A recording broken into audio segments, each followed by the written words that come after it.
to our topic for the day. As I mentioned, we want to go back and discuss sexual purity. And this is part 2 of a discussion that we began last week. Joining us once again, we have the pastor who thought he could not handle it, and now he's been brought back because vitu viliwaka moto. But kabisa. But karibu sana to the show once again, Pastor Fred Oyola. Once again, he's from Nairobi Chapel, Embakasi. Good to have you. Still with the cheering squad. Yes. Good to have you here once again. Now, maybe for the benefit of those who are just tuning in for the very first time today, perhaps we can just do a very quick recap of some of the things that we discussed last week. I also have noted down a few of the SMSs that we didn't get to answer some of those questions, and we'll be going through those as you guys also send in some new questions today on 22999. Good. Thank you for having me again. We began by just talking about the book of Psalms 119 that has been in my heart for a very long time. And that's the portion at verse 11 where it talks about hiding the word of God in your heart that you may not sin against him. And so we talked about the fact that in as much as it's so difficult in this times of ours to remain sexually pure, that it is actually quite possible. Right. We looked at the examples of Job in Job 31 verse 1. We looked at the example of Joseph in Genesis 39, who actually had the opportunity to be impure, to have a fling, to have a moment of passion. And they said, wacha sisi tukae vizuri.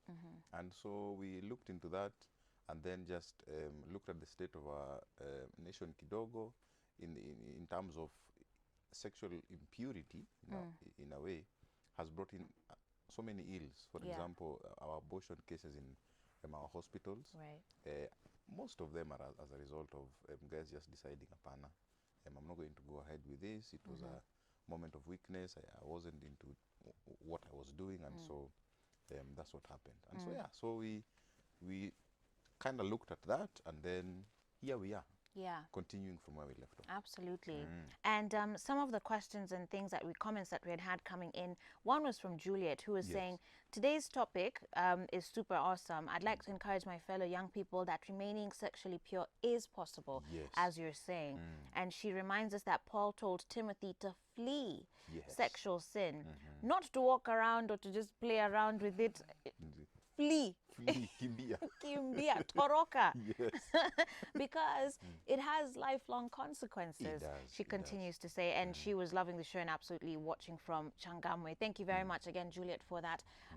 So just again to echo your sentiments here, that it is something that's possible. It is. But a lot of the SMSs that were coming in were of people saying that they are really struggling, right? And they've fallen short in many different areas. And so when we come back from the break, I want to read a lot of those SMSs and then have you kind of respond to them. And of course, remember, you're welcome to send in your comments and your questions as well to 22999. You can also reach us on Facebook at Switch TV Kenya, on Twitter as well at Switch TV Kenya, and on Instagram at Switch TV KE. We'll be back discussing sexual purity in just a moment.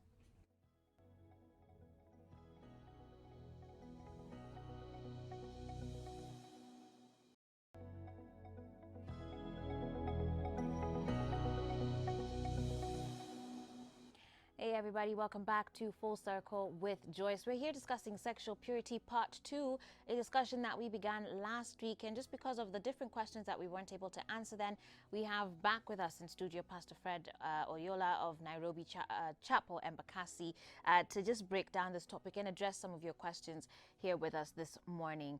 And one of the things that we've been trying to emphasize here is, yes, it's difficult, and this 21st century sort of uses sex is sold like as if you're selling avocados on the side of the road.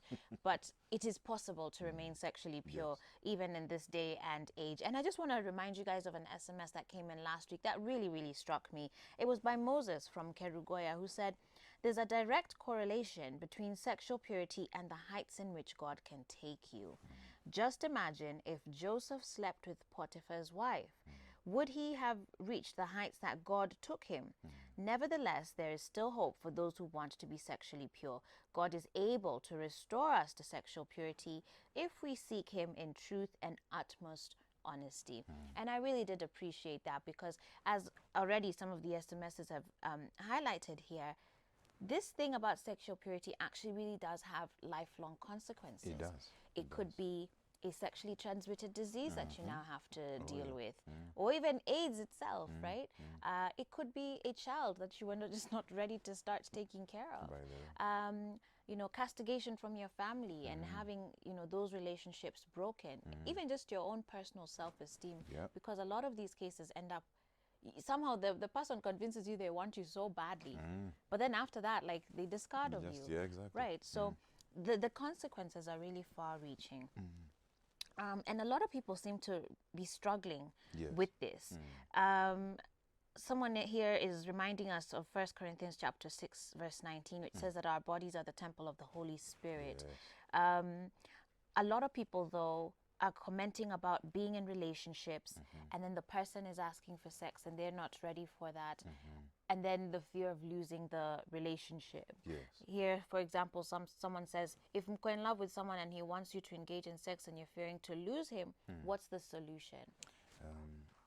One of the things I normally just speak about very confidently of is the fact that if you're in a relationship with somebody and the condition is to sleep with them to continue, I think that's a red flag. Immediately it should be that no is the way to go. And because there's this thing about we should not reduce our standards for anyone.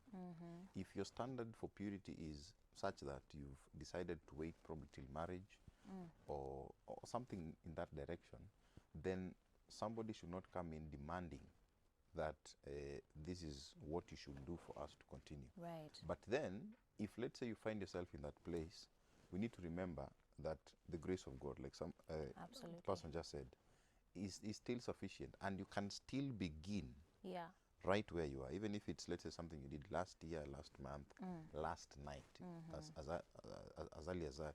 It is okay to just say, okay, from now I'm choosing to remain pure until. Right. So I think what I'm saying is don't lessen your standards for anyone. Absolutely.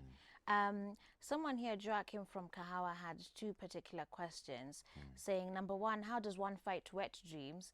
And two, what can one do so as to stay a bachelor for life? Why do you want that? I don't know about bachelor for life, but actually it's okay, because Paul said in the New Testament that he decided him is going to stay the way he is.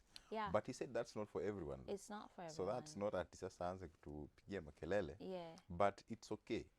About the wet dreams, I don't know how old they are, but if it's an issue of what he's watching, listening to, etc., is fully or sexually charged, obviously you're going to get into that space. And so, like I think we mentioned last time I was here, is we need to control what we watch, what we listen to, and then find a group of people, find a body of friends, find a clique, a tribe, your people that are not gearing you towards that. The more we find that, the more we direct ourselves in that kind of space, the better it will be. And I challenge this person for the wet dreams as well. Just, the Bible tells us to test the Lord. Test me in this, says God. It's in so many parts of Scripture. And so just test for a week, for example. There's so many challenges going on. Challenge yourself and say, okay, this week, let me just try and get some good content. Even before I go to sleep. I remember one of our bishop, Oscar, one day told us, sometimes the reason you're having so many nightmares and you're being killed or chased by terrorists is because you watched some terrorist thing before you sleep, and you do that every night of the week. And so just try it. Try just to change that. And come tell us. And very important. What we feed our mind feeds our bodies. A lot. Very, very important. There's someone here, and I'll try and get to the message. Let me see. Someone here was saying, so, hey Joyce, how can one maintain being sexually pure? Another person was here asking about masturbation. And indeed, someone is saying, please talk about this, because there seems to be confusion that sexual impurity is only when there's intercourse. And so a lot of people are wondering, you know, where does pornography or masturbation fit into all of this? Remember Jesus when he was asked that we have been told that we are to let go of our women or divorce them when they do something sexually wrong towards us. And then Jesus said something very powerful in the New Testament. He said, I know you've been told that, but just the fact of you looking at somebody and lustfully imagining anything is immoral. Is it's wrong. Adultery. You've sinned. That's adultery. And so it is not just the act itself that is off, but the thoughts. So masturbation falls in there. Most of the guys who masturbate or the ladies who masturbate are not doing it with the persons there. It's normally through social media, it's the computer. And so it's the same thing. And I think we'll say this until kingdom come. Nile, try as much as possible. It is not an easy thing. Sure. In as much as we are talking about the practical ways of handling this, the stopping to watch, the finding the clan, the finding the tribe and all of that, prayer is a vital place in the fight against sexual impurity. It really is, yeah. You have to commit to prayer. You have to go before the Lord openly and just say, imagine, here's where I am. Yeah. This is what I'm struggling with. And then one of the things I love about prayer and even just committing to the Lord is you'll probably find the genesis of all of this. Like what got you there? Do you remember the very first time that you opened the computer and that happened? Were you idle? Were you heartbroken? Were you like somebody was saying, somebody who called, you went out for a nice date, never called you after that, ka depression kakaingia. What happened? So the more you find that, or the more you can get to that space, the more you probably realize, yeah, this is why. Right. But it happens spiritually. Yeah. If we go to the Lord in places of prayer, like we said in the beginning of the show, in this place of His Word, to understand, okay, why am I behaving the way I am? And sometimes, and this is a very, very nice thing I've come to realize, even just having a conversation with your folks, Ile, how has our family been? Has there been any cases of craziness in our family? Was somebody molested? Did anything happen to us as kids? Did anything happen to me? Just finding the genesis of where we are as human beings, where we are as adults or young people, sometimes goes a long way and can actually really help. Yeah, absolutely. There's also questions around, I guess, the ages at which things now become appropriate. Yes. And interesting, because Moses Ocheng from Mombasa just asked, what is sexual purity? And then someone else was asking, at what age, that's Aleki from Kisumu, should one become sexually active? I saw someone here asking, is kissing, while you're dating, is that being sexually impure? So maybe as you answer what is sexual purity, you can tell, because what are we talking about? Exactly, is what someone is asking. Yeah. Sexual purity is simply being sexually acceptable before God. That's how I call it, because that's my office. But it's also just making sure that you as a human being are being sexually clean. Whatever you are doing sexually is clean. And the problem with being sexually clean normally just means that you are at a place where you are not performing the act itself, sex. But it's not just the act, like you just said. It can be in your mind. Like I remember a friend of mine, I think he was here before, Brian King, made this joke once that one of the things we need in our cars as men, married men, single men, ladies as well, is, these blinders they have for for horses. It's important nowadays because many a times, even I'm sitting with my wife driving casually, and you are at the zebra crossing, and just the way somebody's dressed, and you're trying very keenly just to make sure that you're look at the stoplights. Look at the stoplights. The traffic lights. And your wife is just going, I know what you're looking. So it is not just the act itself. Sexual purity is not just the act, but whatever also happens in our minds. It has to be clean. Yeah. About the age, somebody asked about what age can we start being sexually active. Yeah. I don't know how to answer that. Apart from saying that you have to wait until you follow exactly what God says about sexual purity. Right. I don't believe with all of my heart that the world in itself, the culture, has really addressed the story of being sexually active. I believe the only place you can do that is in the place of marriage. I can't give you a date, a time in your life. Oh, when you're 15, hey, Buddha, now start. Lady, just begin. No. I believe it's in the place of marriage. There's a reason God allowed it there. Yeah. And so, yeah. Okay. All right. Well, let me read a few of the SMSs here. Yes. Sexual purity is a topic that needs to be talked about over and over again. Yes. It is possible to be sexually pure, but it's very challenging. One thing I tell the young is to be true to themselves and honor God even above their boyfriends. Yes. And that's how you please the Lord. That was Eunice from Mombasa. That's a great comment because that should help you. As soon as someone starts saying, oh, if you love me, no. Be like Joseph and say, me, I love God even above above you. Yes. God is the first one in my life. Kevil Williams saying he was loving the show, and the topic on sexual purity is amazing because most youth engage in sex and end up being parents at an early age. Maureen, 26 years old, saying, I faced guys who used to demand for sex before marriage. They were more like, without it, there's no relationship. While according to me, sexual purity is what I would love many guys to understand. If a guy truly values you, he can wait. Well, I have never found a guy who values sexual purity, and I'm still waiting for God to answer my prayers. He sure will, my dear. Yes. The one thing about this God is that he does honor our faithfulness to him. So that's true. Where's Shikilia tu pale? You'll be all right. Kagwathi Kamau actually had posted this. Find a man or a lady who has passed the sexual craving stage.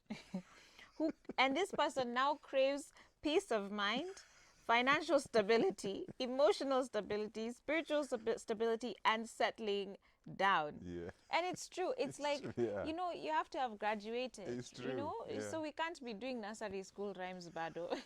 If you're craving like, Nataka, your lollipop or whatever it is, like, guy, just, crazy. You know, you'll never grow. You'll never grow in your relationship. So, that's true. You know, start looking outside of that. But someone here was saying, good morning, Joyce and Pastor Fred. Hope you're blessed this morning. Yeah. Today's topic got me interested because I've been hunting jobs, and everywhere I go, men want to have sex before helping. This has cost me going back to my parents' home at the age of 28. And you know what? I was just saying during the break that the truth of the matter is sexual purity, it's not an easy decision because there's also a lot of consequences that come with it, okay? Yeah. You're not going to be the coolest girl on the block. You're not going to be the coolest guy on the block because this is a decision that you've made. And I think that's what though faith is. Exactly. Christ tells us to count the cost. Yes. Yeah. Remember Joseph, like we were talking about him before, it costed him going to prison. For just a moment that if he probably went through with it, would have probably never been mentioned. And this guy didn't even touch her. Like, nothing. She just had his robe. And that was it. Yeah. And so, like you said before, and you said it very well, I think it boils down to, do you want to please this person? Do you want the job? Do you want the promotion? Or are you going to please God? I think that's the spaces we're supposed to get to. Who are you going to please? Who are you going to decide to impress? And so one of the things I must encourage people, the moment you always choose to impress God, to vouch for him, to stay by his standards, to hold on, to wait patiently, like you told somebody there, the moment you decide to do that, trust me, like Joseph, he'll bless you. Absolutely. Yeah. Absolutely. Wow. Okay. So time is running out, but I still have a lot of SMSs to get through even from today morning. Let me see. So someone here is asking, Joyce Njoki, no, sorry, her name is Njoki, and she's asking, how does the love language, physical touch, be portrayed to one's loved one but still remain sexually pure while dating? Thank you very much for your love there, Njoki. That's a good question. When you're dating. Hey, and I'll connect it to the question of the person who said is kissing being sexually impure. You know, there are people like your hands will be on the table. And then you just have your fingers crossed like this. Electricity, man. Hey, I remember those days. Yeah, me too, man. So, physical touch as a love language in dating, including kissing, one of the things that we normally advise or even tell our friends, you can even hold hands provided that it does not get you to the point of craziness. I think that's the best I can say about it. If holding hands for you will bring the tima to the point of just leave. Yeah, wacha. If the kiss will drive you there, stop it. And I think that's it. Try as much as possible. No, I tell guys, do it in the public. Like go for dates in the public. If holding the person's hand even in public is still driving you up the wall, imagine just avoid it. And I think that's the fleeing bit. Fleeing starts from there. Absolutely. If looking at them across the table is a challenge, and then holding hands is a challenge, kissing is a challenge, if you let go, if the baby does not come from there, ni Mungu amekusaidia. So just try as much as possible to avoid. Okay. Avoid. Serena from Kasarani is asking, this topic is very awesome. I always break up because of this sex thing. For me, being raised in a spiritual way, I always think sex is sacred. It's not for fun. Well, okay, it's that too, but within the bounds of which God created. Yes. And so that would be, I think, the response to your question. There's one here I really, really want to read before I get now to address the people who've already fallen and are seeking answers. But maybe before even the one I want to read, Haggai Nelson from Dagoretti says, sexual impurity includes even what we think in our minds, because it starts from the mind. Even looking at someone in a manner suggesting manner could actually be sexual impurity, and absolutely. Pasiers, I think, mentioned that. Okay, very deep SMS here. Good morning, Joyce. You look good. Thank you very much for that. And you're saying, I want to share my experience, but I'm not going to share my name. That's fine. And she says, first, I was a lesbian. I'm not now, thanks to God, in high school. So she was a lesbian in high school. I really don't know how I got myself there, because I had been a straightforward person. When I was a lesbian, nothing went right in my life, but I couldn't see that at that time. Everything was okay for me. I then started watching pornography, which really damaged me. In the beginning of this year, I was tricked by 2 different guys to have sex with them. After that is when I sat down and reflected on my life, and I decided to get over the past. It has not been easy, but I thank God that He is helping me. I have learned that idleness is key to sexual impurity, and also the company that we have. Absolutely. And I really want to thank this viewer for sending in this SMS. Thank you for sharing your story with us, and thank you. I mean, thank God too that, you know, he's because you obviously also don't sound that you were happy where you are, so that He's delivered you from that. But someone here, you know, struggling and saying, you know, Pasi, how can one be pure again if they've never been intimate with any lady, but have defiled themselves through sexual immorality like porn and masturbation? Even last week, people were asking, this sexual immorality and impurity is the one thing that's keeping me away from my God. In this 21st century, many of us are idolizing money and sex as love. True. Millie from Meru was saying, what can I do to avoid sex, because I try and stop, but I do it again. So lots of people are struggling. And it's great to hear that story of hope, that someone who's fallen, but, you know, is picking themselves up and really trying to move forward. So as we just prepare to wrap up, would you just comment on those? The book of Hebrews tells us to approach the throne of God with confidence. Right.